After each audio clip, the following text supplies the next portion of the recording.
faly miarabantsika rehetra indray a tratran'ity fotoanandroany ity a miarabantsika izay manaraka mivantana eto a sisika izay manaraka amin'ny tambajotra isaky ny alarobia tahaka an'izao a dia manasana ao hatrany izahay a satria fantatro tokoa hoe zava-dehibe na afahantsika mafantatra hatrany ny sitrapon'Andriamanitra ary mitombo hatrany amin'ny fahalalana ny Kristy araka ny ambaran'ny tenin'Andriamanitra dia manana fotoana indray tsika androany a afahantsika mbola mandray ny fampianarana tsisy kilema amin'ity fotoana ity a dia misaotra ny tompony amin'izany fahasoavana lehibe izany dia mino fa tompo hitantsika manokana amin'ny alalan'ny teny indray androany a efa nitahantsika ny tompo a efa niteny tamintsika izy tamin'ny alalan'ny mpanompony a fa mbola mitohy teny ihany ny tompo a eo amin'ny fiainantsika tsirairay afahantsika tena mbola mijoro hatrany a afahantsika tena mbola miorona mafimafy kokoa hatrany a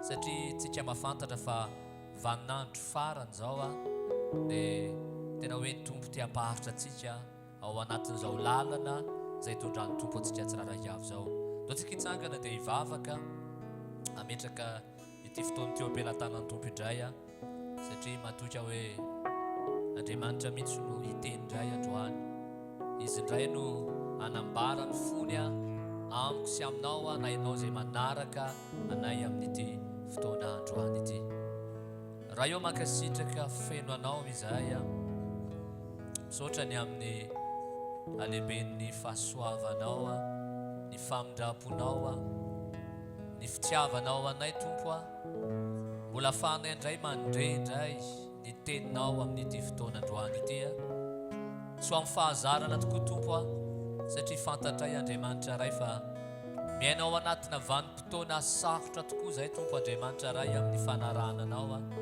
nefa matoky fa ianao Andriamanitra ilay Andriamanitra izay efa nanomana ny zavatra tsara ao anay a dia Andriamanitra tsy namelanay amin'izao fotsiny ianao fa tsy mitsahatra amin'ny teny ary manambara ny fonao tsy mitsahatra amin'ny teny ary manambara ny teninao ho anay tsiraray avy Jesosy eo afahanay tena hijoro afahanay tena mbola andeha lavidavitra kokoa hatrany ao aminao Andriamanitra ray na eo ary ny zavatsarotra maro samihafa na eo ary ireo fampianarana maro samihafa Jesosy a dia matoky ny teninao Andriamanitra ary mbola manome an'ity fotoana androany ity ianao Andriamanitra ray na iza izay Andriamanitra tena hoe afaka maheno an'izao fampianarana izao zao fotoana izao dia matoky izay Jesosy fa hitany fananay ianao tena hitany fananay misimisy kokoa hatrany ianao Andriamanitra ray dia apetraka eo ampelantananao ty fotoana androany ity raha hideranao zay androany raha andreny teninao zay androany dia tena matoky marina tokoa Jesosy fa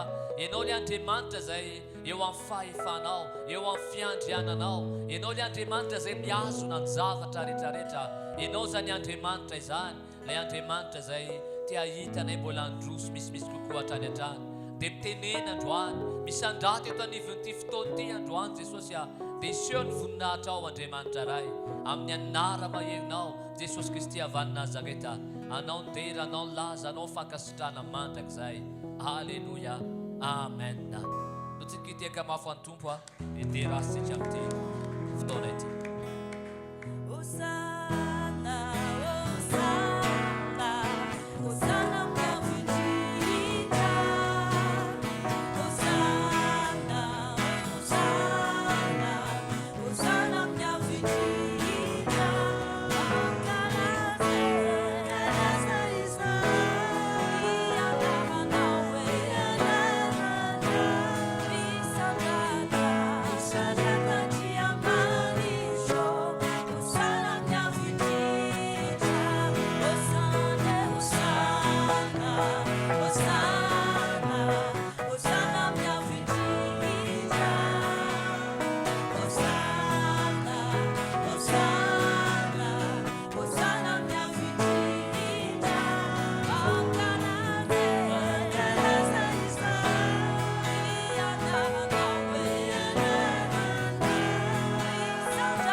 satria tsara ianao le Andriamanitra mahay ny zavatra rehetra, ianao no mifeny zavatra rehetra, ianao le Andriamanitra andao alian'ny lohalika rehetra, ianao ny ekeny lela rehetra na ny an-danitra na ety an-tany na ny ambanin'ny tany. Manaiky ny herinao satria izay Andriamanitra anao, mankalaza anao zay Jesosy, manome voninahitra anao zay, dia mbola hitohideranao zay Tompo, raha tonga eto zay tsy hoe fa amin'ny fahazarana fotsiny fa ny fony rehetra ny amin'ny rehetra no anandratra fiderana ho anao. Halleluja, halleluja, halleluja. Sotra Jesus.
indre tokoa jesosy ny fahatsaranao eo amin'ny fiainanay na mandalo ny zavatra rehetra na miatrika zavatra maro ary izahay dia ianao dia maneho ny fahatsaranao foana eo amin'ny fiainanay.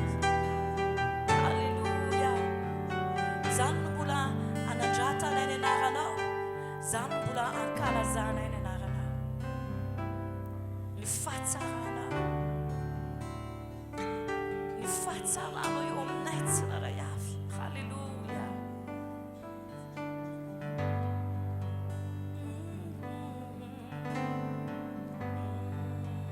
Halleluja. Sotra tokoa Jesosy tamin'ny fahatsarana izay nampandalofinao teo amin'ny fiainanay. Rehefa tena mandinika amin'ny fiainanay izay dia tena feno fahatsaranao. Eo ny fizaham-toetra, eo ny zavatra maro, fa eo ny fahatsaranao Jesosy. Tena nampandalofinao taminay tsy raray avy izany fahatsaranao zany. Ary zany mbola ankalazana ny anaranao. Ny zanakay dia noho ny fahatsaranao. Ireo frères et sœurs dia noho ny fahatsaranao. Izay mivoreto dia noho ny fahatsaranao daholo zany Jesosy.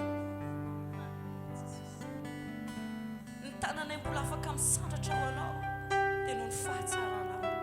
Ny vavanay afaka mideranao dia noho ny fahatsaranao. Ny fonay izay mbola mitempo anao dia noho ny fahatsaranao daholo zany Jesosy. Tsy teanao fahazarana fotsiny fiainanay izay hoe mandeha ho azy, fa raha tsy teo ny fahatsaranao dia tsisy na inona tranga teo amin'ny fiainanay.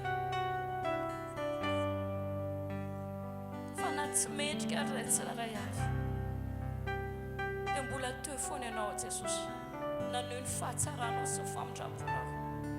Halleluja. Nomenao ny masoandro, nomenao ny rivotra iainana, nomenao ny zavatra rehetra. Halleluja. Halleluja. Sotra Jesosy, sotranao Jesosy. Halleluja. Famindramponao tsy nanameloka, niandroko rehetra dia voazoneo an-tananao. Dia raha mifomahainao eny mandra-patoriko dia irao ny hatsaranao rito.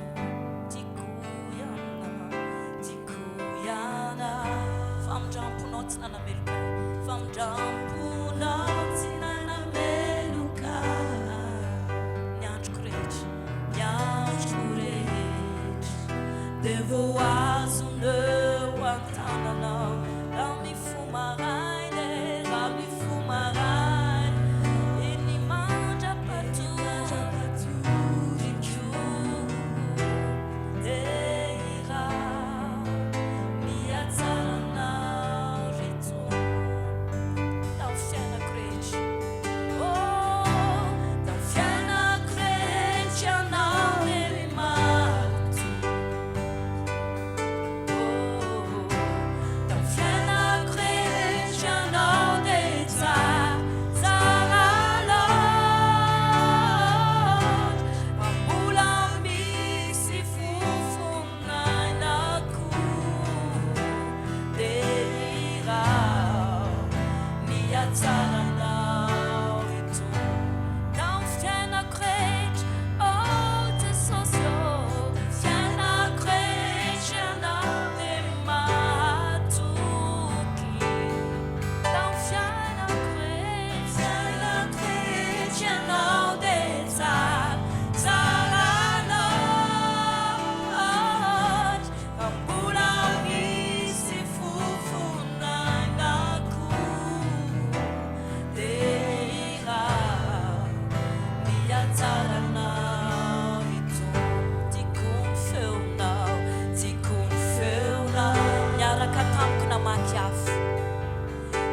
namakuaka sady dadako sady dadako miainanao defa niainako halleluja tiako ny feonao ny feonao iaraka amiko namaky afo tsy nandao ahianao tsy nandao ahianao na de tao anaty azinao namako akay sady dadako niatsaranao ritombo defa niainako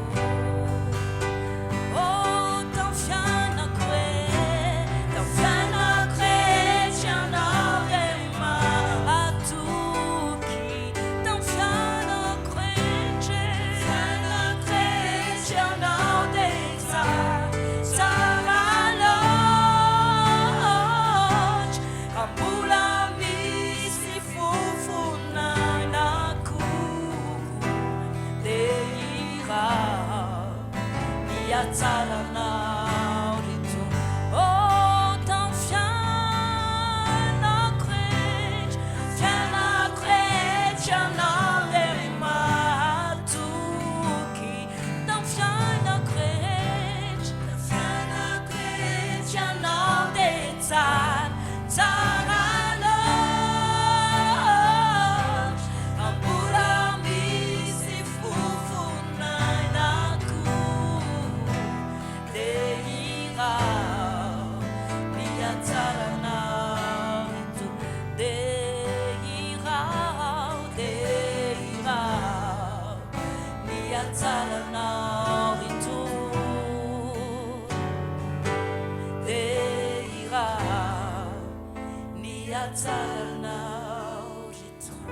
Halleluja Jesus io tena marina loatra ny tonkiro zany Jesus tena marina loatra zany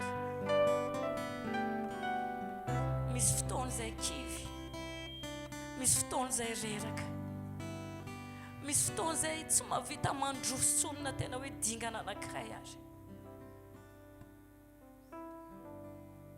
fa rehefa apatsahivinao anay ny fahagagana rehetra izay fa nataonao teo amin'ny fiainanay dia velona indray fanantenana ty anatinay Jesus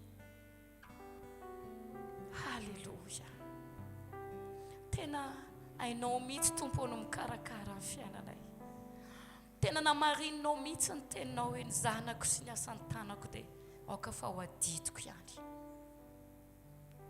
marina ny teninao Jesus tena hoe eny sy amainina ny teninao mivavaka androany tompo raha misy aminay reto latsaka ny finoany mierikeriky izy mitady famonjena mivavaka androany Jesus aoka izy hibanjina anao le tompony finoany sy mpanefa azy itoy atoky anao izy Jesus itoy atoky anao izy na inona zavatra tsy nantenainy itsony na ny amin'ny fiovam-po zany na ny amin'ny toetra tsy mety miova zany na ny amin'ny zanaka mety maditra zany na eo amin'ny tokatrandro eo amin'ny asa eo amin'ny tsy fisina zay zavatra rehetra nandiso fanantenana tsy anana ny fanantenana itsony dia mivavaka izay androany ho velominao indray ny fanantenana ao anatiny satria dia velona sy mahery ny teninao tsy tenin'olombelona fa tenin'Andriamanitra aina ho an'izay mahazo azy ary fahasalamana ho an'ny nofo rehetra misaotra Jesosy misaotra fa tsara ianao misaotra amin'ny famelombelomana anay indray misaotra amin'ny fitahim-panahy izay omenao anay indray misaotra amin'ity fotoana mahafinaritra ity misaotra ny tamin'ny nanomezanao hery ho anay nafany ambolana nafohy fotoana afanay tonga eto satria mangetahetanao zay Jesosy milanao zay tsy ny mofy ihany tokoa ny veloman'ny olona fa ny teninao zay teny aloako ny vavanao dia ampy amelona ny fiainanay. Mankasitraka anao zay Jesosy ny amin'ny mpanomponao zay mitondra ny teny androany. Mankasitraka anao zay amin'ny mpanomponao zay manana fandavan-tena mandika an'izany teny zany ahafahanay mandray ny teninao mazava tsara ihany koa. Misaotra Jesosy fa tsara ny fiainanay ianao ary mihevitra ny atsara anay isan'andro isan'andro dia ho tahinao ny fananay androany ho ambininao mihoatra noho ny zavatra rehetra. Halleluja, amen. Halleluja. Tsara ny tompo a, mino fa ianao zay manaraka anay a, na eto amin'ny vantana eto na manaraka amin'ny ireo tambajotra serasera dia efa mahery sady ianao. Zava-dehibe loatra tokoa nahafahantsika tonga eto androany satria tsy noho ny fivoriana fotsiny amin'izao fa etaeta-panahy. Misy etaeta-panahy ny androso ao amin'ny tompo a dia misokatra ao antsika ny fotoana tahaka an'izao a dia tsy mitsahatra misaotra ny mpanompony koa satria izy nametraka ny fanambarana tao anatin'ny mpanompony a ahafahantsika mandre an'izany indray androany a dia mino fa efa vonona ny fanahinao androany a, ny fonao a andre zay ambaran'ny tompo a ary mivavaka hatrantsika mba ny fanahin'ny tompo a ny anazava zay tia ny tompo ambara indray amintsika amin'ity fotoana androany ity a dia mirary anao ary raisitsika ny mpanompon'Andriamanitra zay hitondra an'izany teny zany amin'izao fotoana izao a dia ho tahin'Andriamanitra manoka antsika tsirairay avy. Nous allons partager l'évangile.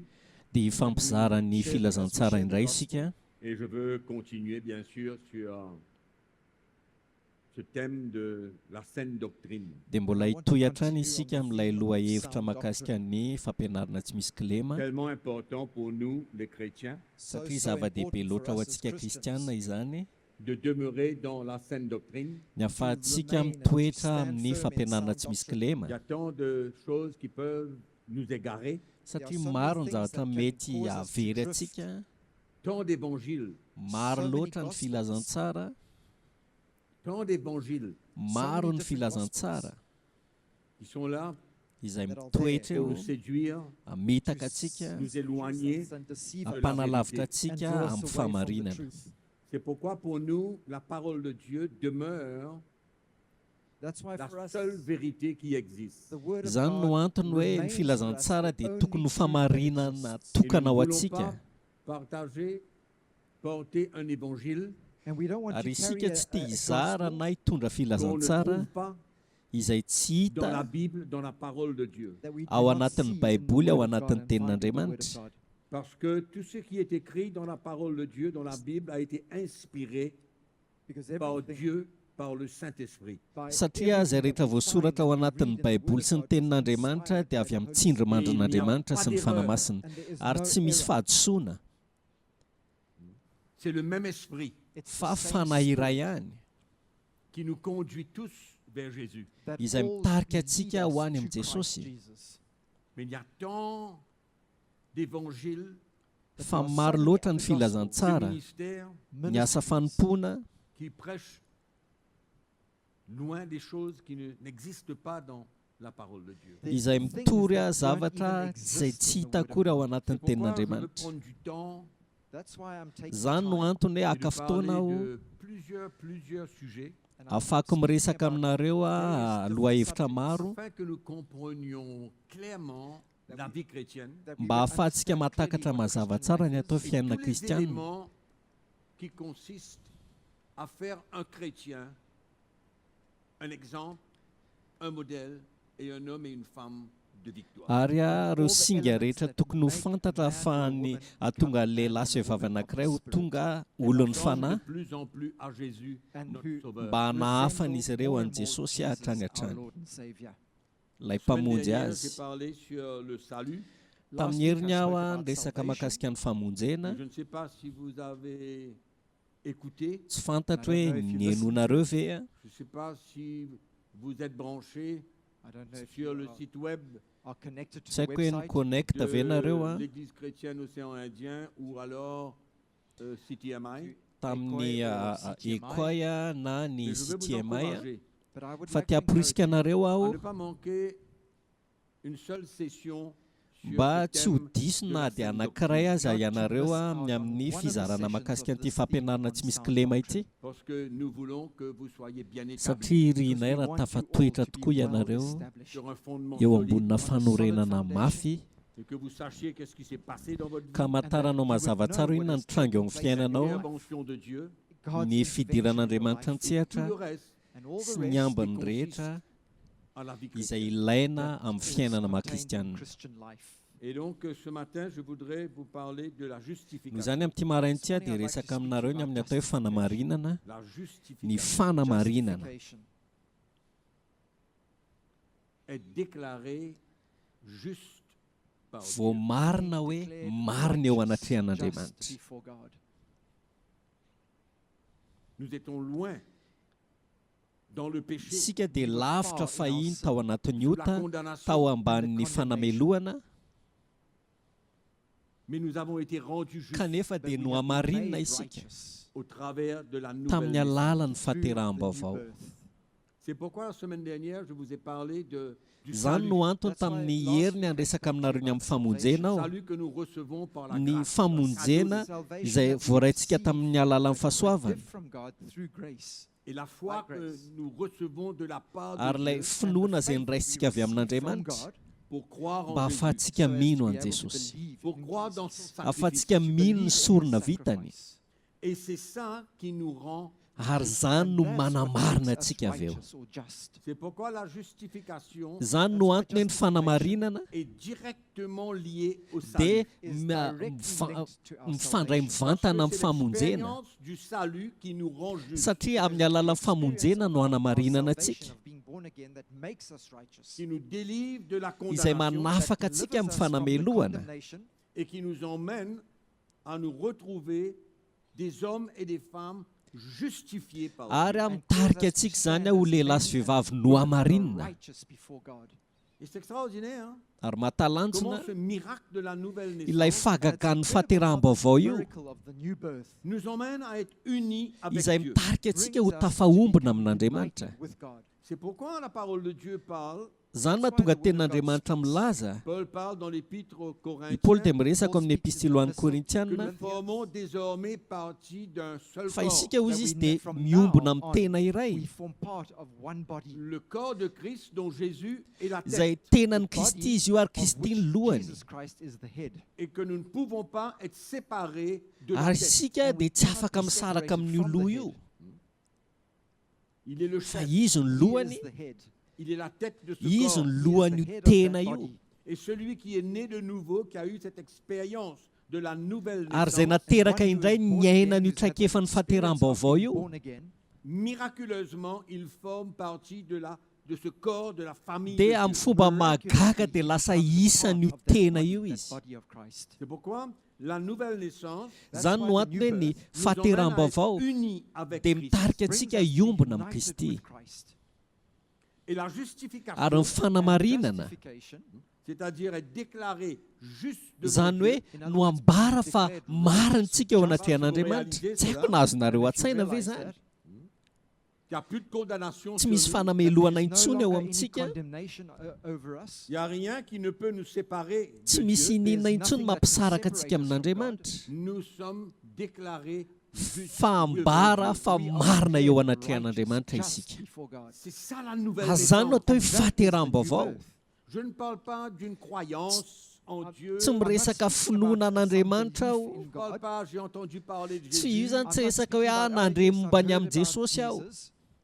Je parle d'une fa foi miresaka finoana iray aho en Jésus, le Fils dia de finoana ny Dieu. Jesosy ilay zanak'Andriamanitra Une foi dans ce qu'il a accompli à la finoana ny croix. amin'izay zavabitany teo amin'ny hazo fijaliana Une foi dans le pardon de Dieu envers moi. finoana ny amin'ny famelan-kelok'Andriamanitra ho ahy Une foi dans son sang qu'il a versé à la croix pour la rédemption de nos finoana ny amin'ilay razy nalatsany teo amin'ny hazo fijaliana ho fanavotana ny otako La foi dans mon cœur d'avoir été pardonné. finoana ao am-poko fa voavela heloko aho Et c'est pas quelque chose de compliqué, mais c'est un ary miracle. tsy zavatra sarotra izany fa fakakana tsotra izao. Ça se passe, comme j'ai dit la semaine dernière, en un Ary araka instant. ny lazaiko tamin'ny heriny hoe tena amin'ny fomba vetivety mihitrangana Dieu izany. nous délivre de sous la puissance des Afaka- ténèbres et il nous transporte dans le royaume de son Fils. Afaka bien-aimé. isika ny amin'ny herin'ny maizina ka nafindra ho any fanjakany zanany.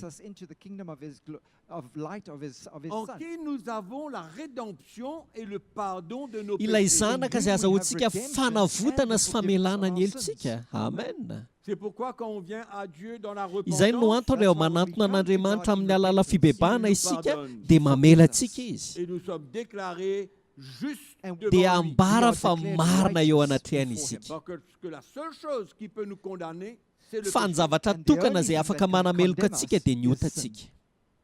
La seule Izay ihany ny zavatra tokana. Amen. Allons ouvrir notre Bible un petit coup dans l'Épître aux Romains au chapitre 3. Dao vakitsika ny baibolitsika amin'ny Romanina toko fahatelo. Romans chapter 3.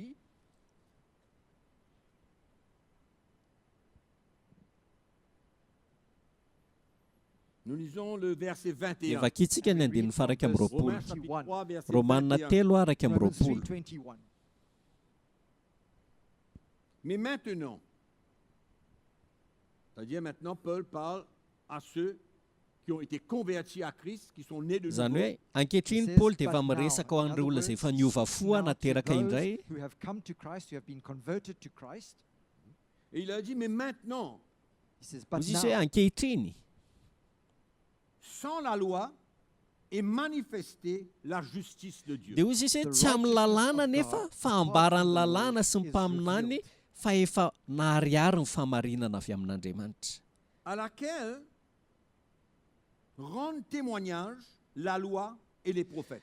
Fa ankehitriny dia efa niariary ny famarinana avy amin'Andriamanitra tsy amin'ny lalàna nefa fa ambaran'ny lalàna sy ny mpaminany. Justice de Dieu par la foi en Jésus-Christ pour tous ceux qui croient. Dia ny famarinana avy amin'Andriamanitra amin'ny finoanan'i Jesosy Kristy ho an'izay rehetra mino. to all Fa and tsy misy all who hafa. believe Sans la loi, Tsy misy lalàna ozy izy a, the law.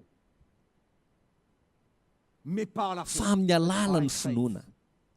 Par la Amin'ny foi, alalan'ny By finoana faith, nous sommes déclarés justes devant Dieu. dia ambara fa marina eo anatrehan'Andriamanitra Et le isika. verset 23 Dia nous izao dit, ny lazainy andiny fahatelo amin'ny roapolo amintsika. car tous sont péchés et sont privés de la gloire de Fa Dieu. efa samy nanota izy rehetra ka tsy manana ny voninahitra avy amin'Andriamanitra. Et ils sont gratuitement justifiés par sa grâce. Nefa marinina maimaim-poana amin'ny fahasoavana izy noho ny Par le fanavotana. moyen de la rédemption qui est en Jésus-Christ. Noho ny fanavotana izay ao amin'ny Jesosy Kristy. Amen.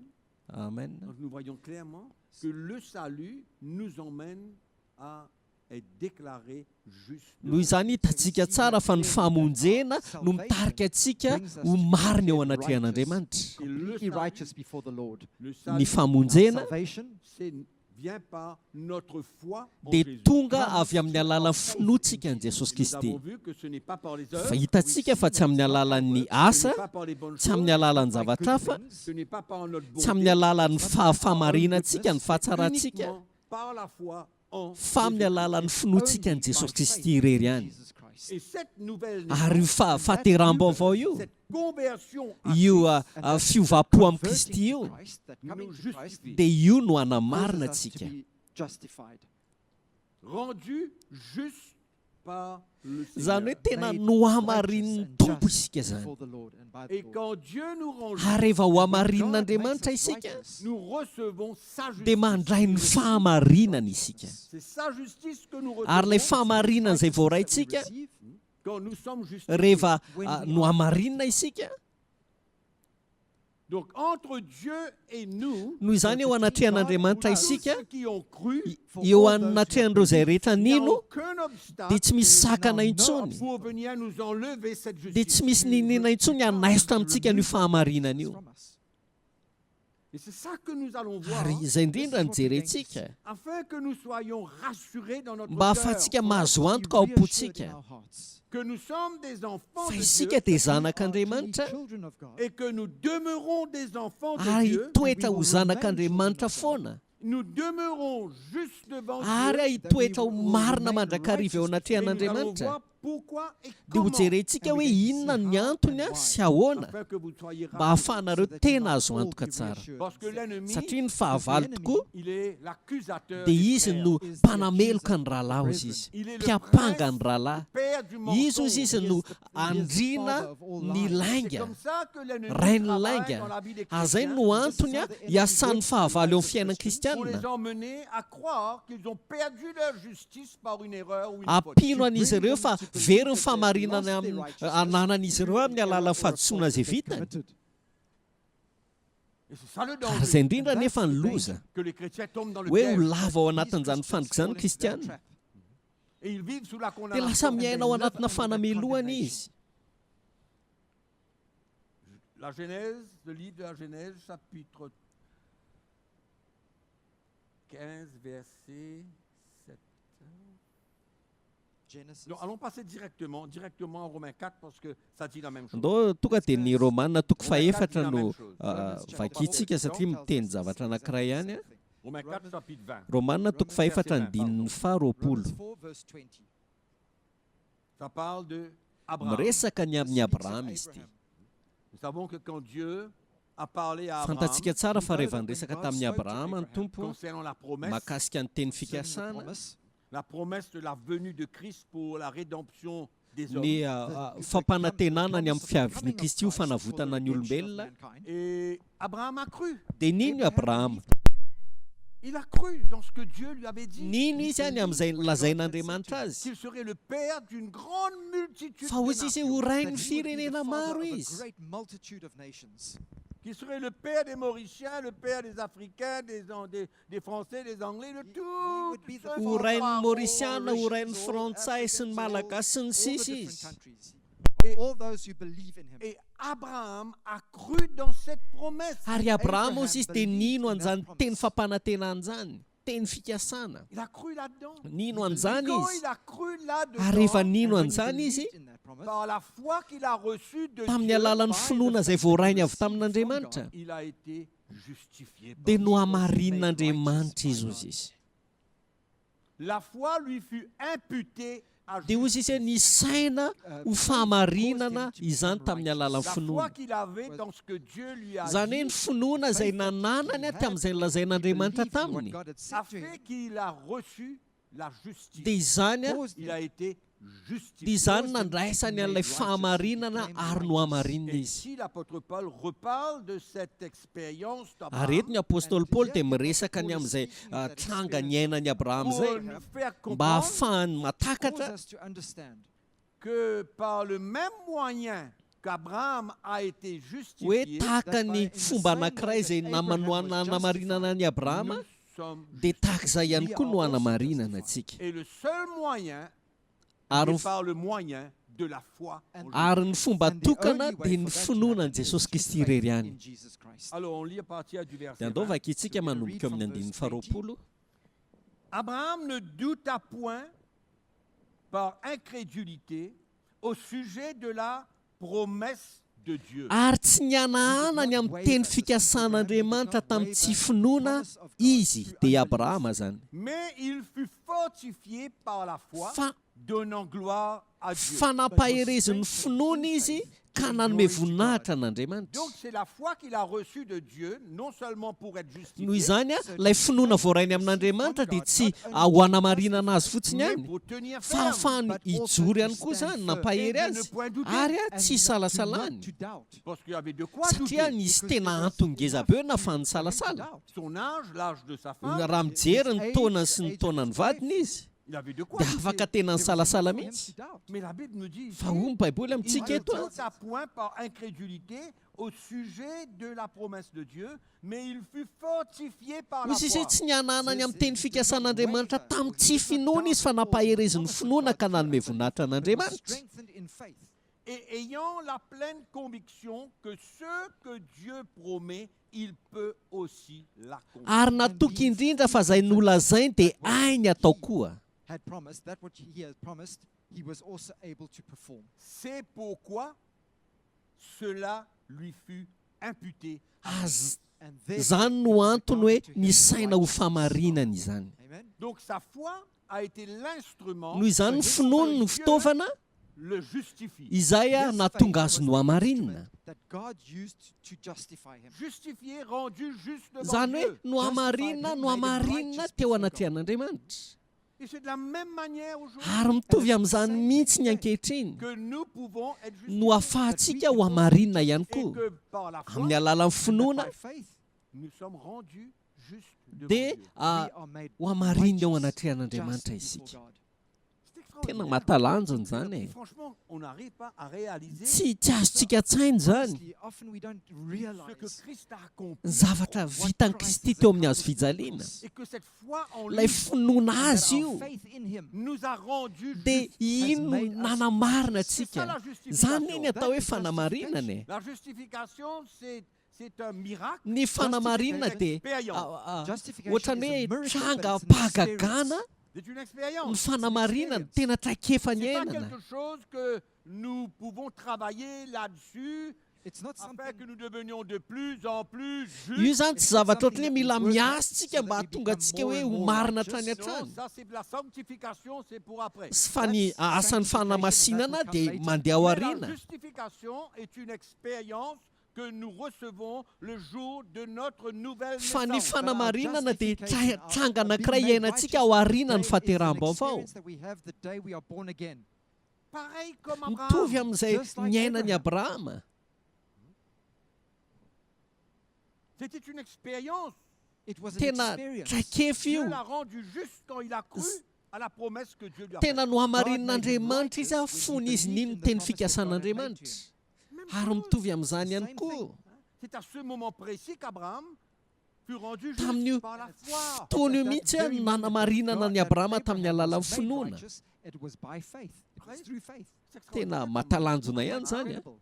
Abraham Un païen satria abrahama dia gentilisa arrive à croire qu'il deviendra le père d'une multitude de nations. ahoana moa no heverany abrahama izy gentilisa dia ho tonga rain'ny firenena maro Et que la promesse que Dieu lui a ary ny donnée teny fikasana izay nomen'andriamanitra azy va engendrer des hommes et des femmes qui eux aussi deviendront dia justes. ampiteraka lehilahy sy vehivavy maro be dia ireo lehilahy sy vehivavy ireo ho marina ihany koa avy eo C'est pourquoi la foi que Dieu donne n'a pas de dia limite. tena maneo amintsika zany fa tsy misy feta ny finoana izay La foi que omen'andriamanitra Dieu met dans notre cœur n'a pas de ny limite. finoana izay apetrakaandriamanitra ao am-pontsika dia tsy misy fetrany C'est pourquoi Jésus a dit si tu crois tu verras la zany gloire de mahatonga Dieu. ny jesosy miteny hoe raha ino ianao dia ahita ny voninahitr'andriamanitra you will see the glory of God. Jésus a dit toutes choses sont hoy possibles. à sisy Dieu. ny ten'andriamanitra hoe hain'andriamanitra ny zavatra rehetra inona no Tu antony verras You will see la raha gloire de mino Dieu. ianao izy izy a dia ho hitanao ny voninahitr'andriamanitra C'est pourquoi cette foi que Dieu nous donne zay no antony io finoana izay nomen'andriamanitra antsika io nous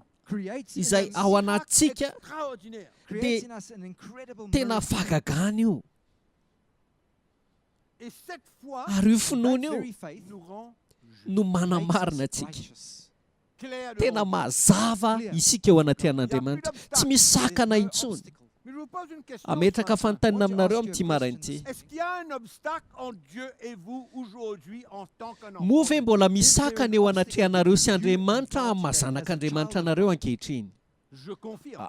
mafisika any Non. tsisy Il n'y a aucun tokony obstacle. tsy sakana No intsony obstacle between you and him. amen Ouais, tsisy c'est extraordinaire. tena mahatalanjona ihany zany a La parole de Dieu nous ny enseigne tenin'andriamanitra dia mampianatra atsika que quand Jésus est mort sur cette fa reheva croix, maty teo amin'ny hazo fijaliana io jesosy il a accompli toutes les exigences de dia la loi. nahatateraka ny fitakiany lalàna rehetra izy All the demands of the law. Tout ce que la loi demandait dans l'Ancien zay Testament, All zavatra rehetra nitakiany lalàna tany amin'ny testamenta taloha Jésus l'a accompli à dia la croix. taterahany jesosy teo amin'ny hazo fijaliana avokoa zany Il a été lui-même le ary izy sacrifice. tenany mihitsy azy ny tonga Dans sorona l'Ancien tany Testament, amin'ny fanekena taloha non, il offrait un animal comme dia sacrifice nanotra zava-mananaina izy atao sorona et le sacrificateur venait imposer les mains sur cet animal qui allait s'être ary ny mpisoana dia mametra tanany eo amin'ilay zava-mananaina ao atao sorona en en sacrifice. représentation de la transmission du péché du peuple d'Israël sur l'animal qui allait être ohatrany sacrifié. hoe ho fanehoana hoe apetraka amin'io zava-manana iny ny otan'ny Israely Onto the animal that would be izay sacrificed. ho atao sorona. Donc tous les péchés du peuple étaient transmis dans l'animal. Noho izany ny fahotan'ny zanak'Israely rehetra dia nafindra atao Mais amin'ilay le biby sang de ary l'animal ny rano io The blood biby of io that animal allait être offert dans le lieu très saint, dans le dia tabernacle. atolotra alatsaka ao anatin'ny tabernakely ao amin'ny toerana masina indrindra Propitiatoire, ao amin'ny fanaovan-tsorona pour couvrir le péché du peuple juif. mba hanaromana ny fahotan'ny vahoaka jiosy.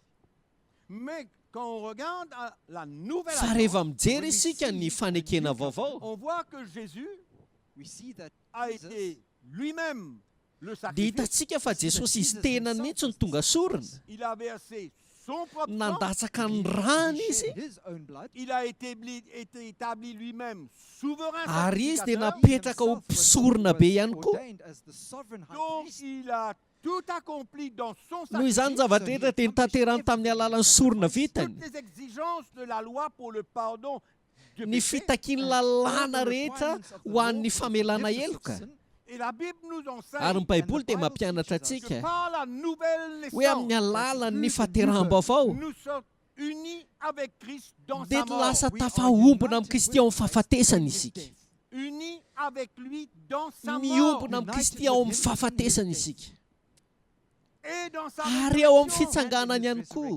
Mes frères et Raha sœurs, lasy My anabavy brothers and sisters, que le voile soit aoka enlevé hiala ny fisalobonana rehetra et que nous comprenions qu'est-ce qui s'est passé à ka la ho croix takatsika ny zavatra nitranga marina teo amin'ny hazo really fijaliana. took place at the et cross. comment nous devenions participants Ahoana no atonga antsika ho mpandray anjara à ce que Christ a ny amin'izay accompli zava- par la nouvelle ny amin'izay naissance. zava-bitany Kristy tamin'ny alalan'ny fahateraham-baovao. Born again, our new birth.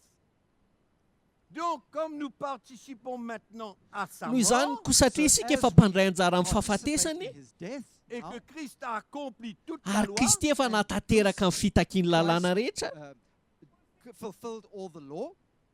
nous sommes libérés de la loi parce que nous sommes unis dia avec efa afaka ny amin'ny lalàna ihany koa anie isika satria isika efa ao aminy. United with him. Azonareo ve?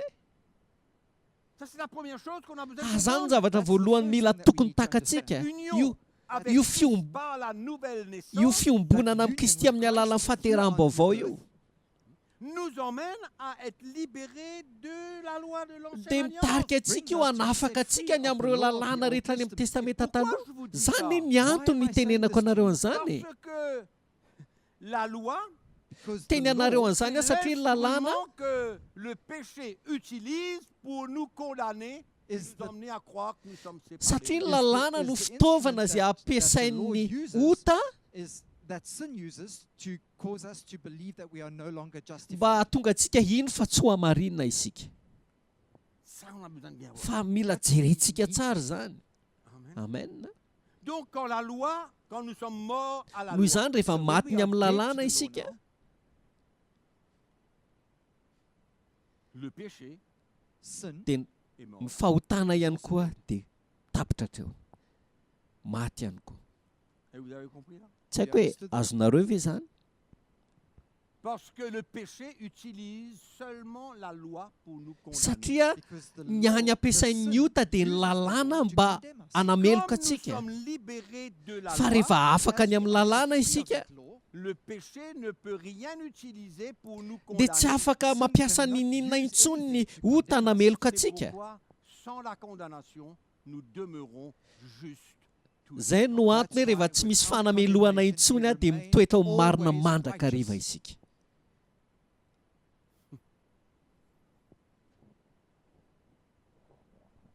Non, mais la croix, c'est quelque chose d'extraordinaire. Tena mahatalanjona ihany ty hoe hazo fijaliana ty. Ce qui s'est passé Ny sur zavatra nitranga teo amin'io hazo fijaliana io. pour vous et moi what happened at qui the cross croyons et pour tous ceux qui Ny croient. zava-nitranga ho aso anao izay nino sy izay mbola ino. for everybody who has believed. Donc comment est-ce que je peux être enlevé de ma justice si je ne suis pas Noho condamné? izany ahoana azo anao ahafany hoe tsy ho hamarinina intsony a raha ohatra ka tsy ao ambany fanamelohana intsony. Comment je peux être enlevé de ma ahoana no justice? Comment? hanesoranao How can my anatin'ny fanamarinanay righteousness be taken away from me? Si le péché ne peut plus utiliser la loi parce que je suis mort à cette loi. Je suis mort. If sin raha ohatra can ka tsy no afaka longer use mampiasa that law ny because I'm lalàna dead to intsony that ny ota law. satria Et za efa Paul dit, matiny amin'io La lalàna io loi n'existe plus, le péché est mort. Il est zao mort. zany hoe rehefa tsy eo ntsony ny lalàna dia tsisy ntsony ny ota Then sin is dead. It's got no power. tsy Donc, il ne manan-kery peut plus me noho condamner. izany tsy afaka manameloka antsika intsony Et s'il ne izy peut plus me condamner, qu'est-ce qui va me rendre raha impur? tsisy manameloka intsony izy ary no tsy hanamarina To become righteous, unrighteous.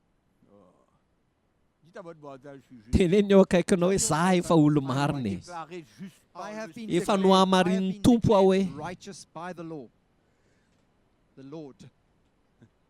Il n'y a rien qui peut me tsy misy condamner. ninina intsony hanameloka Il ahy m'a justifié satria efa nohamarininy aho Justified me. et par ma nouvelle ary amin'ny naissance, alalan'ny fahateraham-baovao je suis mort avec dia la efa loi, matiny amin'ny lalàna aho mort à cette loi. matiny amin'io lalàna io Le aho Fils de Dieu Because satria the efa Son of tonga God ilay la loi zanak'andriamanitra has come to accomplish tonga the law. nanatanteraka ny le lalàna izy sacrificateur, le sacrifice et le vrai sang pur qui a été versé à la croix. To be- ary izy tenany ihany no mpisorona be nisorona ary ilay raha ambony indrindra izay nilatsaka teo amin'ny hazo fijaliana iza no afaka mavita zavatra ambony kokoa noho izany Amen. amen Le sang qu'il a versé, that blood, ilay raha izay nalatsany le sang qu'il a versé, the blood that ilay raha izay nalatsany n'a-t-il plus de pouvoir does it not have moa ve tsy manan-kery de tsony nous zany pardonner to forgive us mela ny dans elontsika notre vie chrétienne quand nous, Eo quand anivon'ny- nous tombons, quand In- on fait des erreurs, on fait des in our fautes. Christian lives? fiainantsika maha-kristianina raha rehefa manao fahadosoana isika na lavo Stumble when we do things that God doesn't like. Parce que n'oubliez pas Because don't satria aoka tsy adinontsika que après sa mort, that après tao la aorian'ny résurrection, fahafatesany after his death and Ny after his fitsanganany. resurrection, il a pris son propre sang qu'il a versé. he took his dia own nalay blood ny rany izay nalatsany Il l'a emmené dans le lieu très saint. and dia he took nentiny him tany amin'ny fitoerana masina indrindra izany teo anatrehan'ny throne room of God, fiandrianan'andriamanitra before the throne of God. Et c'est ça que Dieu déclare azany no That's what ambaran'andriamanitra God declares. par la présence d'un sang amin'ny versé à la alalan'ny croix. fisiana raha izay latsaka teo amin'ny hazo fijaliana Through the blood ho that was fanavotana shed ny for the olombelona redemption of rehetra our sins. Et Dieu déclare And God ary ambaran'andriamanitra Jésus that Jesus fa a jesosy établi toutes les exigences dia efa nametraka ny fitakiany fulfilled lalàna all the rehetra requirements for the salvation of mankind. ho an'ny famonjena ny olombelona Et si le rehetra sang de Christ a été puissant pour me pardonner de toute ma vie passée, And if the ary raha blood of ohatra ka Jesus tena was mahery powerful loatra to ny raha save ny me kristy from all hanafaka any and amin'ny fiainako lasa forgive me rehetra of past life, tao in the anatin'ny dark aizina zone I was living in, tao in the anatin'ny sin that I ota was in, son sang n'est-il pas encore puissant is his moa ve blood tsy not- mbola mahery vaika ny rany is his blood not powerful enough anafaka to forgive anatin'ny us? otako pendant ma vie chrétienne? While mandritry ny during my fiainako Christian maha-kristianina Nous ne sommes pas isika anie tsy hoe ndao lazainao hoe olona tanteraka e We are not fa perfect people, no. nous miaina pouvons anatina nofo Living isika in flesh. et notre chair nous demande ary indraindray ny our nofontsika dia flesh mitaky demands, amintsika nous mitaky amintsika de faire des choses contre Dieu. To do mba things hanao pleasing zavatra to ifanohatra Et amin'izay si tian'andriamanitra nous obéissons à la chair, ary raha misy taontsika lava ao anatin'ny fitakiany nofo Jésus n'est-il pas encore puissant pour nous laver et nous purifier? is the dia blood of moa ve Jesus ny ran'i not jesosy tsy powerful mahery enough vaika to hanadio purify us, antsika sy cleanse us hanafaka of all our antsika unrighteousness? Parce que n'oubliez pas, Because don't satria aoka forget, tsy le adinontsika péché est mort fa ny ota nefa maty parce qu'il n'y a It's plus died. de loi. because satria there's efa no tsisy more law. lalàna Il n'y a intsony qu'une seule chose qui existe aujourd'hui, fa zavatra tokana no misy ankehitriny c'est le pardon de Dieu Is dia the ny forgiveness famelan'andriamanitra à ihany cause du sang qu'il a versé à la croix. no ilay raha izay nilatsaka teo amin'ny hazo fijaliana izay naseho teo anatrehan'ny ray before the Father. Et c'est une des raisons pourquoi Jésus, sur la croix, ary anisan'ny antony izay nilazain'i jesosy That's why one zany of the reasons teo why amin'ny hazo Jesus fijaliana declared hoe on the cross, vita "It ny is zavatra finished." It is il est rehetra venu tonga izy accomplir la loi par son sacrifice. He tonga came to natanteraka fulfill ny the law lalàna through amin'ny his alalan'ny sorona vitany izy Amen. Par sa vie, amin'ny alalan'ny fiainany tout accompli. vita ny zavatra rehetra Extraordinaire. tena mahatalanjona Amen. amen Et donc vous êtes debout là? So you mbola are here. tafajoro ve ianao Vous ankehitriny avez fait quelque chose de mal hier au soir? mety Perhaps nanao you did zavatra tsy something nety ve wrong ianao maly last ariva evening. Et que le Saint-Esprit en vous With the Holy Spirit in moa you ve ny fanamasinao anatinao mitarika anao à vous humilier, to humble anetry yourself. tena le sang de Jésus And the fa ny blood of rany Jesus jesosy balaye tout. mamafa ny zavatra rehetra wipes ny away zavatra everything. rehetra C'est pourquoi nous ne pouvons pas être plus justes que nous sommes aujourd'hui. zany no antony tsy mbola marina tahaka antsika ankehitriny zao isika hatramin'izay Nous ne pouvons pas être plus justes. tsy mbola marina toy izao isika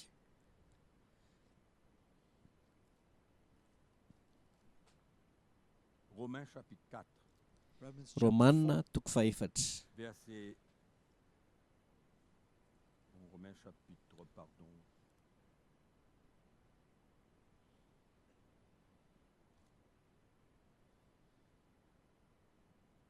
Chapitre 3. romanina toko fahatelo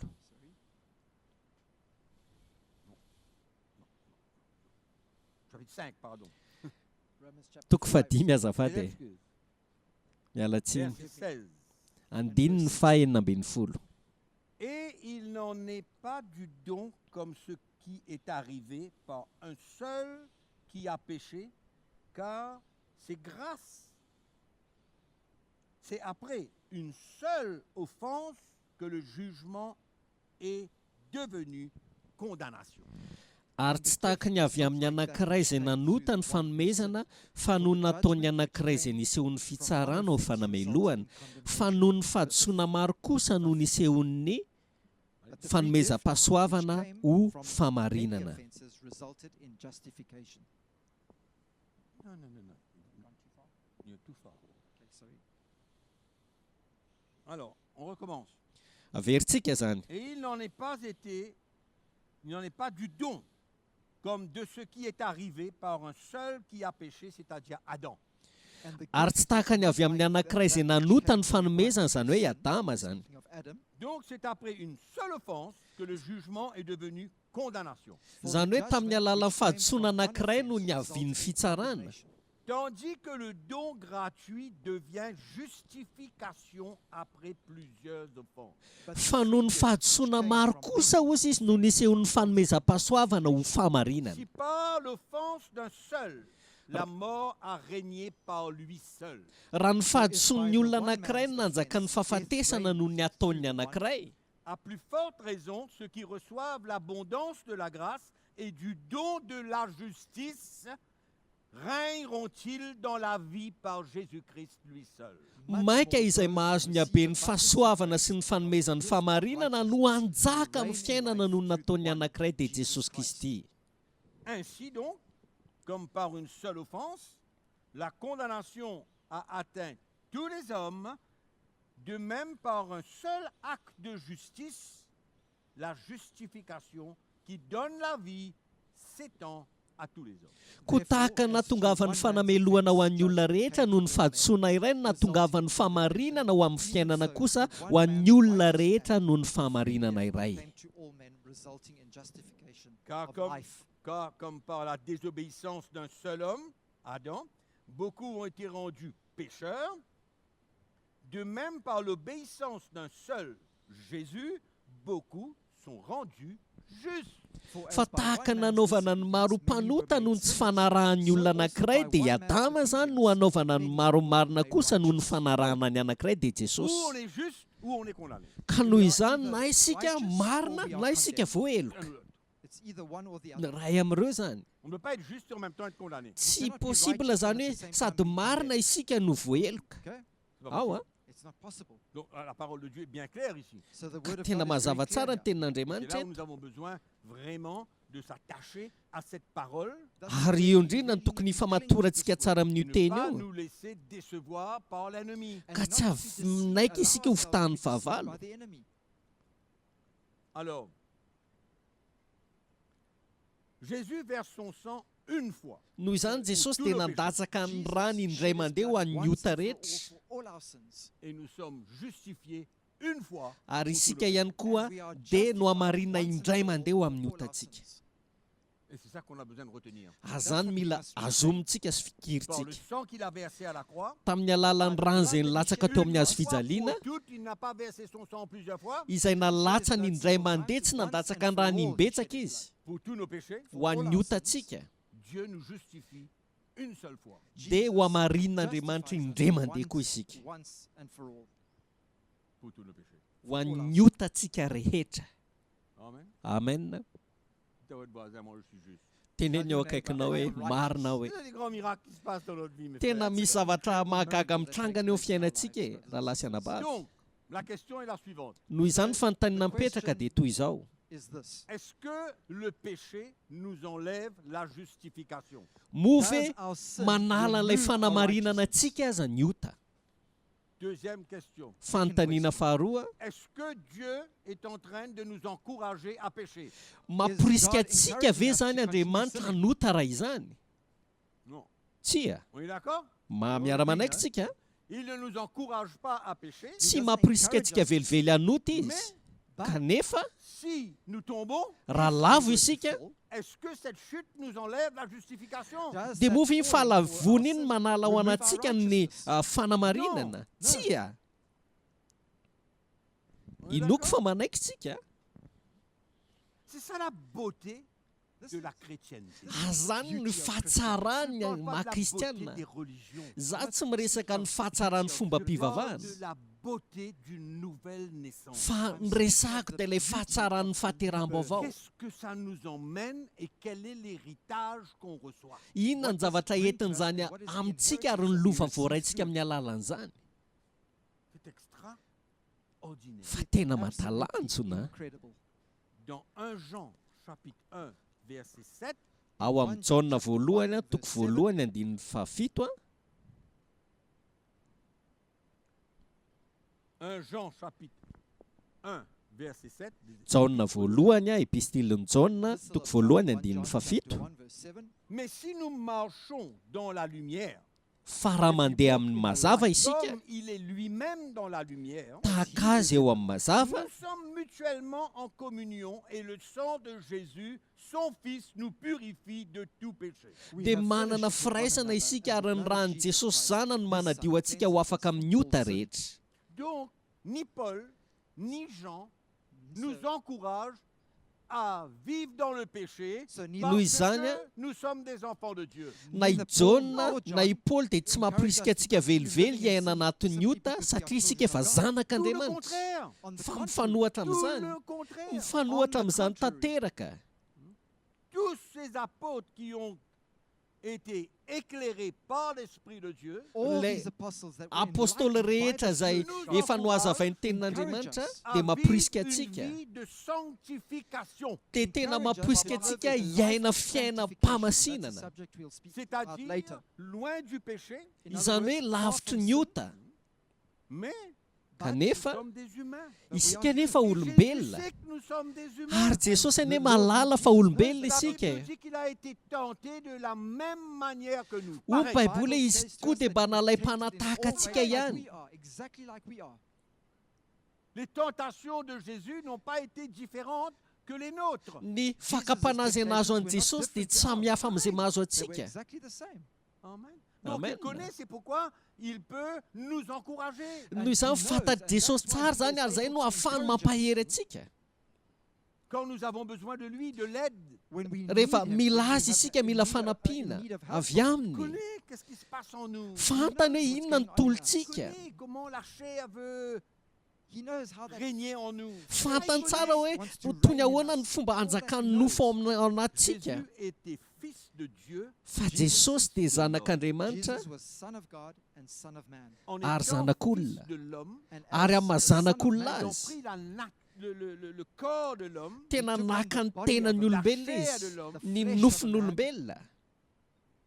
donc nous pouvons conclure Noho izany azontsika fehezina qu'il a zany été tenté de la même manière. fa that he was tempted nalay in exactly mpanataka the same antsika ihany way, koa Mais Jesosy. il n'a pas cédé but he did Kanefa not izy dia tsy nanaiky l'exigence de la chair. ny to the demands fitakiany of his nofo. flesh. Amen. Amen. Il a vécu par le Saint-Esprit en lui.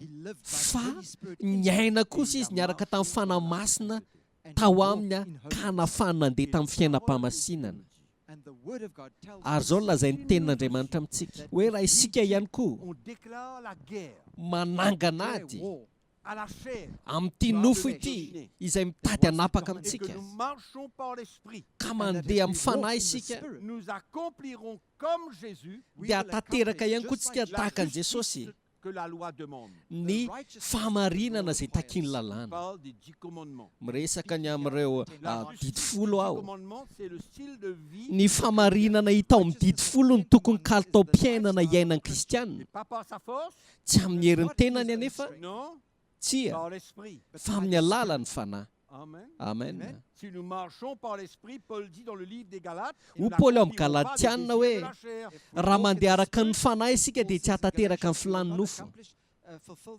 the desires of our flesh. Donc ce n'est pas parce que nous sommes justes devant Dieu, déclarés justes, noho izany a tsy midika velively raha efa no hamarina eo anaty an'andriamanitra isika les désirs, les convoitises de la chair. dia tsy midika velively zany hoe mandehana zany araka ny filan'ny nofo And live our lives as we want to. No. Parce qu'il y a une croix devant nous. satria misy azo fijaliana eo Que nous anoloantsika avons besoin de prendre izay mila There's a cross that we need entintsika to take up pour en finir avec le péché. mba Parce que hahafahantsika to rule out araka the ny sin tenen'ny as petera hoe possible. amarana la foi tanteraka est ny le amin'ny seul ota élément. ny azo fijaliana no Quand un singa chrétien tokana prend sa croix, rehefa mitondra ny azo fijaliana kristianina ka mandany tenany c'est le seul moyen pour lui de finir avec le péché. dia izay rery ihany ny fomba tokany ahafahany mamarana ny amin'ny ota 1 Peter mazava chapter loatra 4 ny is so ambaran'ny clear. petera voalohany toko faefatra Donc la justification noho izany ny fanamarinana ne nous donne pas un feu vert pour faire ce que nous Doesn't dia give us tsy a manome green light to alalana go antsika out and do velively whatever we want to hanota do. Mais en même temps, kanefa miaraka amin'izany le péché ny ne ota nous enlève pas notre statut de juste devant Dieu. kanefa ny ota dia tsy hanala n'ilay toerana maha olona voamarina Ça, c'est antsika le eo anaty produit de an'andriamanitra la foi. azy zany nefa dia vokatry ny finoana Parce que Dieu nous a permis de croire. satria nomen'andriamanitra fahafahana ino isika That io faith finoana Il io nous a permis de croire que ça rentre. no that ahafahantsika he mino allowed hoe us to believe mino that an'izany get in isika there. Et cela nous emmène à cette expérience dia de tarika antsika zany déclarer juste devant Dieu. ho amin'ilay This brings traikefa us to hoe that experience mino where we hafa are no declared hamarinina righteous teo before anatrehan'andriamanitra Amen. amen Mais on vit par l'Esprit de Dieu fa isika dia mandeha miaina araka ny fanahin'andriamanitra amen qui nous conduit, izay mitarika nous atsika avertit.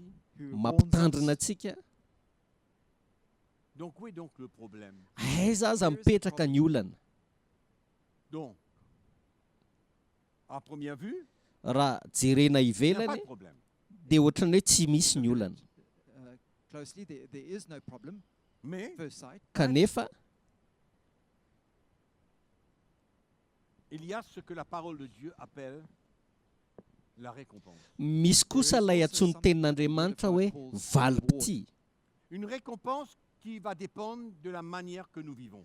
the valipiti reward azy that will miankina depend tamin'ny on the way that we live kalitao-piainana our ny lives. ainatsika Et ce qu'on vit sur la terre ary ny fomba fiainantsika teto an-tany va dépendre quelle sera notre récompense. dia miankina amin'izay a no valipiti atsika Le problème, ny ce olana n'est pas d'être avec lui. dia tsy hoe tsy ara-iombona aminy Not isika being with him. Le problème, c'est que nous perdons nos récompenses. fa ny olana dia lasa tsy azo an'ilay valipiti isika Chacun aura une récompense selon la manière qu'il a vécu. ary ny tsiraray avy dia Each samy one will andray ny have valipitiany his araka ny reward fomba according to fiainany the way tetỳ that he an-tany lived. Mais cela ne l'enlève pas But fa that tsy doesn't manaisitra remove son velively zany a statut de juste. ilay your toeranao status no as hamarinanao Et righteous. c'est là où il y a beaucoup de chrétiens fa this is eo where there are mantsy many, no many isiny Christians kristianina maro qui ont une image izay have an manana image saritsary d'un chrétien of a hoe Christian kristianina qui lutte, izay mitolona who's struggling, par exemple, qui a de la rancune dans son cœur, ohatra hoe manana lolopo izy ao il a anatiny endurci son cœur izay nanamafy ny fony et il fait face à la mort. dia he's now maty facing aza le olona Et souvent on entend des chrétiens dire, ah ben, j'espère que vraiment il va restaurer cet état de cœur. And so ary eo indrindra ny olona no autrement, miteny hoe mino aho fa I really efa hope that tena he's gonna nadio fo restore that izy state of heart that he has. Otherwise, Où il va aller?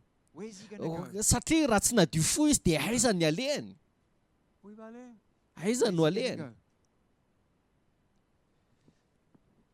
Ah, j'espère Oh, I hope tena qu'il a mis mino son a cœur en or. I hope fa that his nandamina heart ny is fony right iny before the olona iny Lord.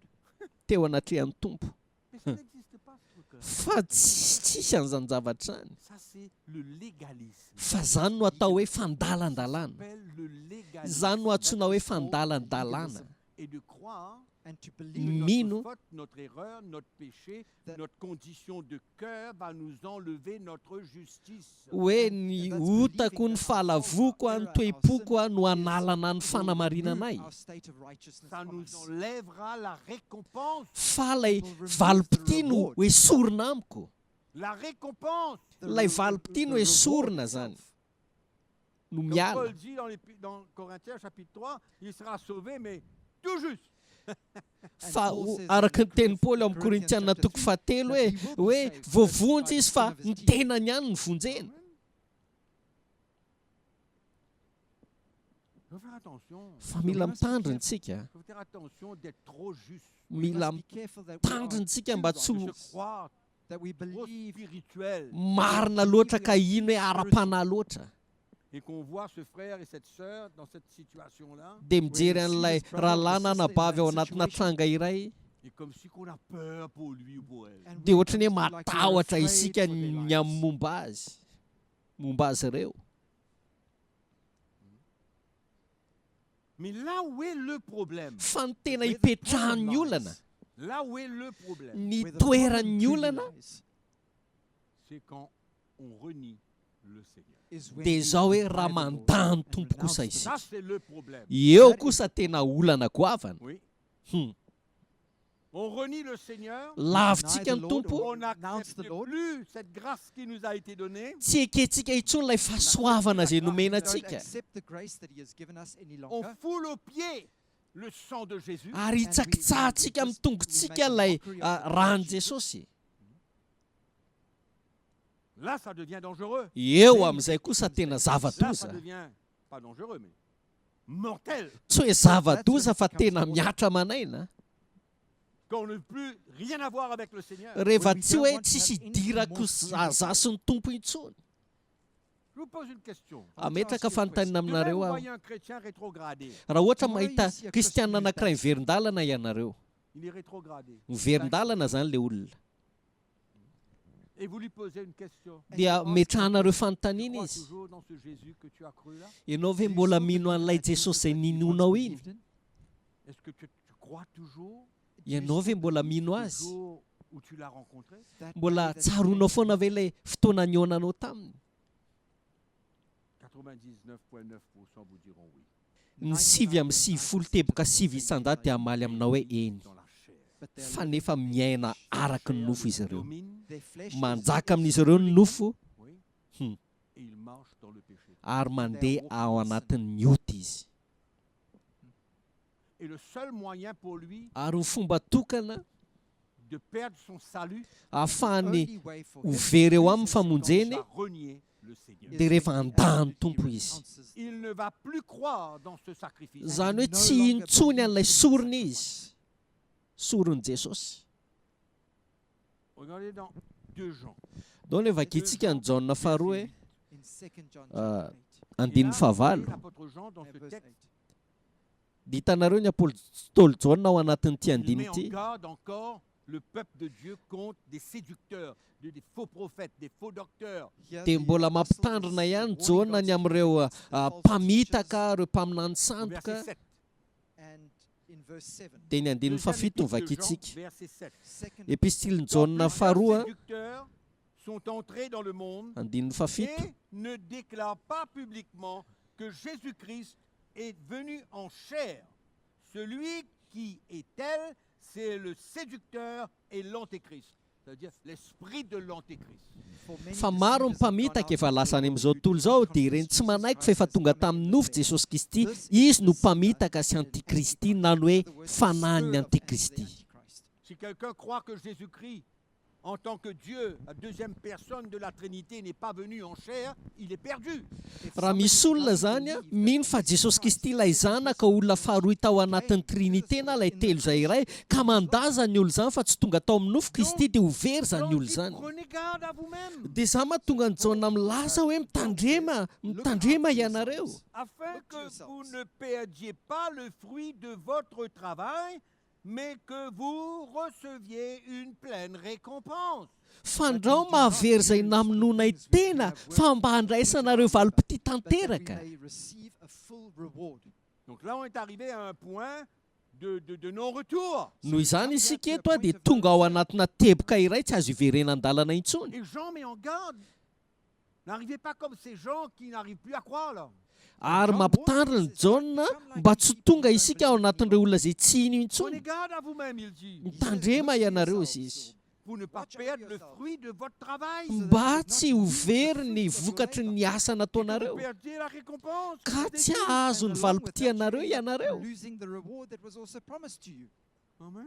amen Donc notre vrai problème aujourd'hui, So noho our izany true tena problem olana today, misy ho antsika ankehitriny there are pour les chrétiens, different ho an'ny problems. c'est kristianina où ils abandonnent le Seigneur, ils renient le Seigneur et ils n'acceptent pas l'œuvre du Saint-Esprit. Is either they- dia they- izao hoe they refuse mafoy to an'ny faith the tompo Lord, mandà ny renounce the tompo izy Lord, ireo ka tsy and they manaiky don't intsony a accept ilay His grace, asan'ny which is fanamasina an unforgivable sin, Qui renie l'œuvre du Saint-Esprit. lasa so they- mandà n'ilay they asan'ny deny fanamasina the work of the Holy Spirit. Ils ne reconnaissent pas They- l'œuvre du Saint-Esprit. Ça, c'est tsy le péché manaiky an'ilay important. asan'ny fanamasina intsony izy ireo Acknowledge the work of the Holy Spirit, and that is an unforgivable sin. Et alors, on renie le Seigneur. So dia we- lasa Le lavintsika chrétien ny renie le tompo a Seigneur. we lasa lavin'ny renounce the kristianina ny Lord, we tompo deny the Lord, Et dans cet état d'esprit, ary ao anatin'izany toe-pana zany anefa est-ce qu'il y a encore le pardon pour lui? dia is mbola in that mitoetra state ve ny of heart, is there famelan-keloka still ho forgiveness azy for that person? C'est ça où est le vrai problème. ary eo This is indrindra where the true no problem mitoetra is. ny Par olana la suite, And fa then ao thereafter, aorinan'izay tu as tsinona le chrétien charnel. ilay kristianina ranofo Il marche selon la chair. mandeha araka ny Il a nofo été izy séduit, he's Vao been fitaka izy, seduced or deceived, lui, il va perdre sa récompense. and he dia izao hoe is going to izay lose his kristianina izay kosa Il va dia vivre ho avec very le ny valopitiany He will live with the iaina ho any amin'ny tompo ihany izy récompense.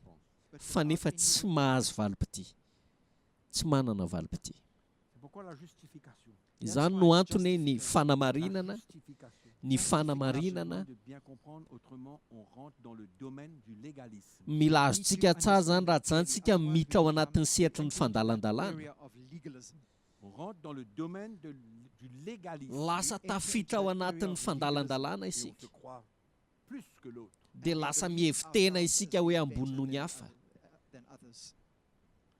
C'est pourquoi zany no on a antony bien besoin de prier pour tous ceux qui sont rétrogrades. mila mivavaka marina tokoa isika ho an'izay For miverin-dalana those who are backslidden, that they would come back to the house of Qu'ils God. reviennent pour That they would servir come Dieu. back in mba hiverina izy a ho any amin'ny tompo indray Amen. amen Is it clear? Clair ou non? Is it mazava sa tsy mazava C'est pourquoi on a tout intérêt à nous réjouir. zany no antony hoe tena misy antongeza be hifalitsika Dans nos manquements, na ao anatin'ny tsy fahampiana dans notre chute. ao anatin'ny fahalavontsika Vous comprenez pas nous réjouir. mino aho angamba fa azonareo ny tiako tenina amin'ilay hoe mifaly tsy hoe mifaly satria lavy sy ny sisa On se réjouit de notre justice. fa mifaly ny amin'ny fanamarinana antsika 2 Corinthiens 5, 21. korintianina faharoa toko fadimy ny andin'ny faraka amin'ny 5, roapolo 21. 5. korintianina faharoa toko fadimy ny andin'ny faraka amin'ny roapolo Celui qui n'a point connu le péché, parlant de Jésus, izay tsy nalala ota zany hoe miresaka ny amin'ny jesosy izy You know sin. il l'a fait devenir péché pour nous, afin que nous devenions en lui justice de Dieu. dia efa nataony ota monjy antsika mba ho tonga fahamarinan'andriamanitra ao aminy isika amen Le sang qui a été versé a couvert, pardonné tous les péchés de l'humanité. ilay raha izay latsaka dia efa nandrakotra sy navita namela ny ota ny olombelona rehetra Il a porté nos péchés nentiny otantsika en versant son sang. tamin'ny alalan'ny fandatsahany rany. Parce que n'oubliez pas Satria aoka tsy que dans l'Ancien adintsika Testament, fa tany le amin'ny testamenta sacrificateur taloha posait les mains sur l'animal pour le transfert des péchés. dia nametra tanana teo amin'ny zavamananaina ireo mpisorona mba hamindra n'ilay ota ao anatin'ilay zavamananaina. Et ensuite, Ary taorianan'izay son sang a été porté dans le lieu très saint. dia nentina tao amin'ny toerana masina indrindra iny rà iny C'est le zany. type, un type So this is du sacrifice de Christ. a Iny shadow zany and dia type of the endrika sacrifice. fanehoana ny sorona izay ho ataon'i Kristy. C'est pourquoi sur la croix, Zany no ce antony eo sang-là amin'ny hazo était en train fijaliana de couler That's why rehefa nilatsaka teo ny rany le sang. Le dia sang ilay était- rà when iny while the blood was busy flowing and running, les les- péchés étaient pris en compte. ilay raha latsaka iny no namelana ny every ota sin was rehetra. taken into account. Et c'est pourquoi son sang aujourd'hui, Azany no antony ny rany ankehitriny dans le lieu très saint, any amin'ny fitoerana masina indrindra a le même pouvoir. dia mbola manana hery tahaka Le zany même ihany. pouvoir. Hery mitovy amin'izany ihany. Pourquoi? Inona no antony? Parce que ce sang qu'il a versé Satria io contenait rà- tous les péchés du monde. Because Satria io that rà he had nalatsa shaped an'io a dia namela contained ny every eloko sin zao that tontolo all zao the ray sin manontolo of the Donc, world. Ton péché de demain, ny your otanao sin rapitso ton péché d'après-demain. ny Your sin otanao the day rafaka after pitso. tomorrow. C'est pourquoi l'apôtre Jean dit, That's Zany why mahatonga the ny Apostle apôstôly John John reviens et je milaza. termine. Do vakiana farany dia amarany tsika. Hein, Jean chapitre 1, Jaona 1 John voalohany a chapter 1. toko voalohany.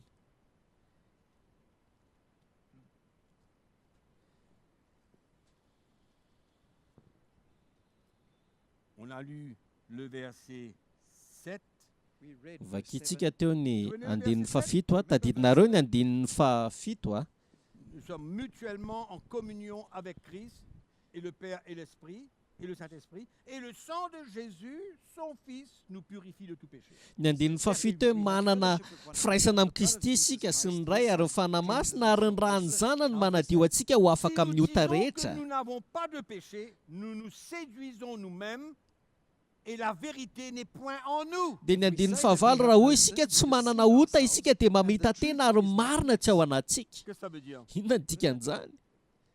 L'apôtre Jean est en train de nous dire à tous ici, si nous déclarons que nous ne péchons pas, The apostle Miresaka amintsika zany ny apôstôly John eto hoe raha ozy izy hoe milaza isika hoe tsy manana ota dia mamita tena ary mandainga isika ary marina tsy ao mais si nous anatsika. confessons nos péchés, il est fidèle et juste pour nous les pardonner et pour nous purifier de toute iniquité. Fa raha miaiky isika ny fahotantsika dia matoky sy marina izy ka mamela ny fahotantsika sy manadio antsika ho afaka amin'ny tsy Si famarinana nous rehetra. disons Andinin'ny que nous fafolo. n'avons pas péché, nous le faisons menteur et sa parole n'est point en nous. if we say Raha that hoy we have isika not ny sinned, andinin'ny we fafolo make tsy him nanota a liar, isika dia mampandaingy azy ary tsy atao anatsika ny teniny. Amen. Et quand nous allons parler du pardon, Ary rehefa miresaka ny amin'ny when we famelan-keloka will speak isika of forgiveness, nous allons comprendre davantage we will dia understand ho azontsika even hatrany further hatrany que notre péché fa io otantsika io est pris en compte dia efa voaray ao anaty kaonty. dans son amour nous pardonne. when Ary God Andriamanitra ao amin'ny forgives fitiavany us. tena mamela antsika. And I Ary mbola repeat, very C'est ihany. la beauté de la chrétienne. Zany ny atao hoe fahatsara'ny fiainana maha-kristianina. Malheureusement, dans beaucoup d'églises, Indrisy anefa fa amin'ny many fiangonana il y a maro une croix sur le chrétien ou la sœur ou le frère qui tombe, qui a fait une erreur, qui a fait une bêtise, qui est tombé. qui a dia asiantsika kroana foanantsika ny fisian'ny olona anankiray na rahalahy io na anabavy a izay mety nanota na lavo.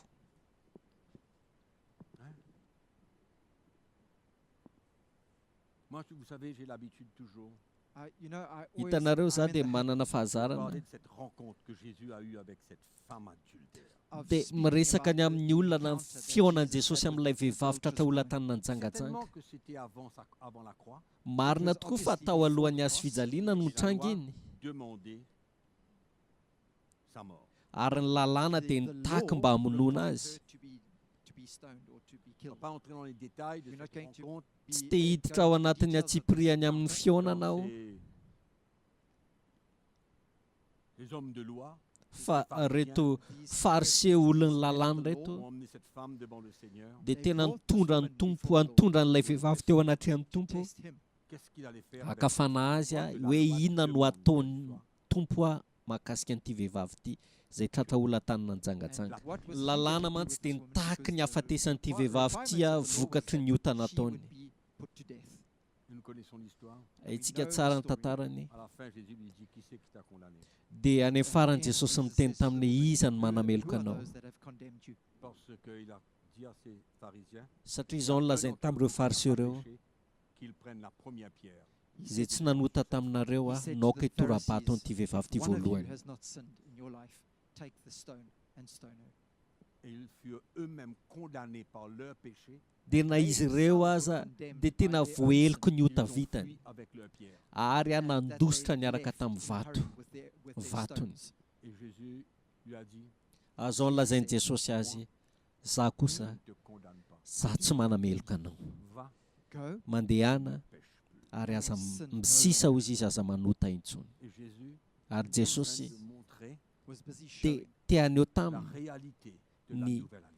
the reality. famarinany atao hoe fanekena vaovao tamin'izany Qu'est-ce qu'il y a de mieux pour nous les chrétiens aujourd'hui, inona ny zavatra tsara lavitra mihoatra noho izany ho antsika kristianina ankehitriny si ce n'est de se sentir juste devant Dieu? raha tsy hoe ny atsapfahatsapana hoe marina Réellement, tous les jours, Constantly. isan'andro isan'andro mandrakariva on tombe, on se relève et on continue. rehefa lavo dia mitsangana antsika dia manohy indray On tombe, on se relève et on continue. lavo dia mitsangana dia manohy indray Tu tombes 10 fois, moi je tombe 100 fois, lui il tombe 1000 fois. enao lavo impolo ny sasany injato fa Donc, mitsangana quand tu dia tombes mitohy seulement une fois, tu as la grâce, mais quand tu tombes 10 fois, tu n'as pas la grâce, toi. lasa hifaninanana hoe zay lavo indray mandeha dia manana ny fahasoavana fa zay lavo impolo tsy manana fahasoavana iny olona iny Allô? Hello. allô Paul dit qu'il a, à travers ta parole, il renverse les forteresses. ho paoly hoe amin'ny alalan'ny tenin'andriamanitra no andravahana ny fisainana sy ny zavatra avo rehetra Et atsangana emmène toute pensée captive à l'obéissance de Christ. ka mamapo ny hevitra rehetra naika ny kristy Et nous avons nos pensées, notre manière de conclure, notre manière de voir, notre manière d'inspecter. isika tokoa dia manana ny hevitsika rehetra hevitra amin'ny tianantsika zavatra anankiray fa kakevitra anankiray Arrêtez. fa tsaro zany Mais la kanefa parole de Dieu nous enseigne beaucoup de choses d'autres. Hein? mbola mampianatra antsika zavatra maro hafa ny tenin'andriamanitra Beaucoup de choses comme quoi que nous avons besoin de prendre des décisions vis-à-vis de ceux qui pêchent et qui... Tout ça, ohatra il y ny a en amin'ny plus ça. fanapahan-kevitra tokony ho raisina ny amin'ireo olona izay mitohy manotatra any Mais Continuing to la justification par elle-même fa ilay fanamarinana amin'izy tena ny ray manontolo iny doit être claire. mila mazava tsara aloha Amen. amen misy antony tiany faliana kosa angamy for us zany to rejoice. No? Moi, je suis un enfant de Dieu. hoe I'm za a efa child of zanak'andriamanitra God. Je tombe, je me relève, le Seigneur me I pardonne. fall, lavo but I a get dia up, mitsangana and dia I'm ny forgiven tompo by the mamela Lord, ny I heliko continue. Vous êtes pareil, vous? dia Are you the mitohy a ianao ve mba mitovy amin'izany ihany koa ny fiainanao Are you the same? Est-ce qu'on va mettre des bancs à l'arrière là pour tous ceux qui pêchent? ametraka W antsika eny ariana eny hipetrahan'ny olona rehetra izay manota Est-ce qu'on va identifier tous les pêcheurs?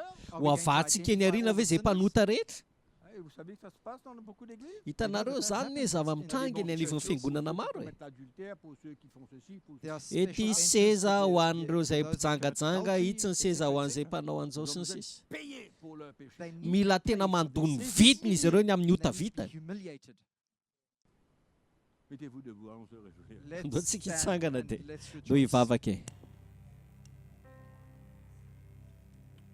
Alléluia. Alléluia. Tsara ny tompo a. Mino fa miteny tamintsika ny tompo tamin'ity androany ity a. Na ianao zay manaraka anay koa isaky ny alarobia tahaka an'izao a. Satria tena nazava ny tenin'Andriamanitra ary sotra ny amin'ny fanahy ny tompo koa izay afaka nanazava an'izany tao anatintsika tao a. Ahafahantsika mbola manatena hatrany a. Ahafahantsika mbola mijoro hatrany a. Ahafahantsika tena mbola mandroso hatrany ao amin'ny tompo a. Dia mino hoe tena faly ianao nandrian'izany tenin'Andriamanitra izany tamin'ity fotoanandroany ity a. dia mangataka ny tompo hatrany mba tena mbola hanambara misimisy kokoa hatrany ny teniny a zay no etaeta ty anatintsika ty a lo tsika aloha hitsangana dia anao an'ity ranankiray ty hoe avotra ao a ny solovony anao a vao tsika hivavaka marina nyity fotoany ity rehefa avy eo. Alleluia.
Afaka misaotra amin'ny tompo ve ianao androany amin'ny famonjena izay nataony ny sorona nataony teo amin'ny hazo fijaliana ho fanavotana azy ianao a tena mankasitraka anao manoka an'izay Jesosy a satria tena teny ary manambara ny fonao aminay ianao a ary mbola mamerina hatrany hatrany Jesosy eo ary mampatsiahy anay tokoa Andriamanitra ray fa ianao nanolotra an Jesosy ho fato anay teo amin'ny hazo fijaliana azany sorona vitanao zany dia nanamarinana anay ary tsisy afaka manala an'izany fanamarinana anay zany tokoa Tompo tosa tena misaotra anao zay tena makasitraka anao izahay ny amin'izany asa vitanao izany teo amin'ny hazo fijaliana androany tena te hisaotra anao izay androany tena te hakasitraka feno anao izahay satria Andriamanitra tia anay ianao ary miaina ao anatin'izany isan'andro izahay